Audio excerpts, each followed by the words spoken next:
പ്രധാനമന്ത്രി നരേന്ദ്രമോദി രാജ്യത്തെ അഭിസംബോധന ചെയ്യും. ഇന്ന് രാത്രി 8 മണിക്കാണ്. ഓപ്പറേഷൻ സിന്ദൂറിന് ശേഷം ആദ്യമായിട്ടാണ് പ്രധാനമന്ത്രി നരേന്ദ്രമോദി രാജ്യത്തെ അഭിസംബോധന ചെയ്തത്. ഈ വാർത്തയുടെ വിശദാംശങ്ങളുമായി നന്ദഗോപൻ ചേരുന്നു. നന്ദൻ, വിശദാംശങ്ങൾ.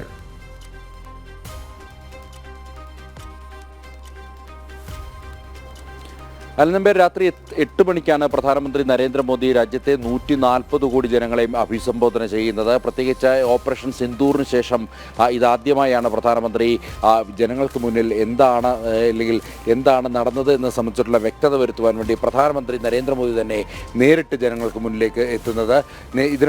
ഇതിനോടകം തന്നെ പല യോഗങ്ങളും, അതായത് ഓപ്പറേഷൻ സിന്ദൂർ ആരംഭിക്കുന്നതിന് മുമ്പ് തന്നെ ഈ പെഹൽഗാം ഭീകരാക്രമണം നടന്നതിന് തൊട്ടു പിന്നാലെ തന്നെ പ്രധാനമന്ത്രിയുടെ അധ്യക്ഷതയിൽ പ്രത്യേക യോഗം ചേർന്ന് സ്ഥിതിഗതി വിലയിരുത്തിയിരുന്നു.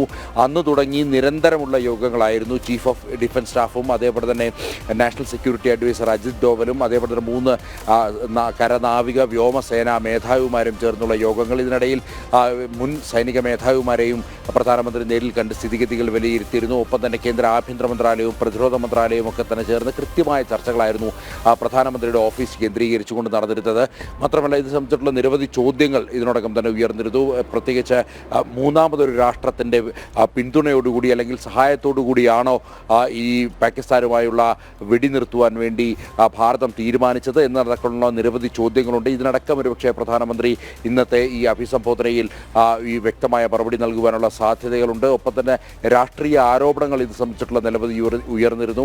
ഇതിനെല്ലാം തന്നെ പ്രധാനമന്ത്രി ഒരുപക്ഷെ മറുപടി നൽകുമെന്നുള്ള സൂചനകളാണ് ലഭിക്കുന്നത്. ഒപ്പം തന്നെ ഓപ്പറേഷൻ സിന്ദൂർ അത് നേരത്തെ തന്നെ വ്യക്തമാക്കിയതാണ്. അത് സൈനിക തലത്തിലുള്ള ഓപ്പറേഷൻ മാത്രമാണ്. ഭീകരവാദികളെ മാത്രം ലക്ഷ്യം വെച്ചുകൊണ്ടായിരുന്നു ഓപ്പറേഷൻ സിന്ദൂർ നടത്തിയതെന്ന് ആദ്യഘട്ടത്തിൽ സൈന്യം വ്യക്തമാക്കിയിരുന്നു. പിന്നീട് പാകിസ്ഥാൻ കൃത്യമായി തന്നെ പാകിസ്ഥാൻ മിലിറ്ററി ഫോഴ്സ് ഇതുമായി ബന്ധപ്പെട്ട് ഇടപെട്ടതിനെ തുടർന്നാണ് ഭാരതത്തിന് ഈ മിലിറ്ററി കേന്ദ്രങ്ങളും മറ്റും ലക്ഷ്യം വെച്ചത് എന്നുള്ളതാണ് ഇന്നിപ്പോൾ ഏറ്റവും ഒടുവിലായി വാർത്താ സമ്മേളനത്തിൽ വ്യക്തമാക്കിയത്. ഇതിനോടകം തന്നെ ഈ ഓപ്പറേഷൻ സിന്ദൂറുമായി ബന്ധപ്പെട്ട് നിരവധി തരങ്ങളുള്ള ചർച്ചകൾ നടന്ന് ഇതുമായി കാര്യങ്ങളൊക്കെ തന്നെ പ്രധാനമന്ത്രി അവലോകനം നടത്തിയിരുന്നു.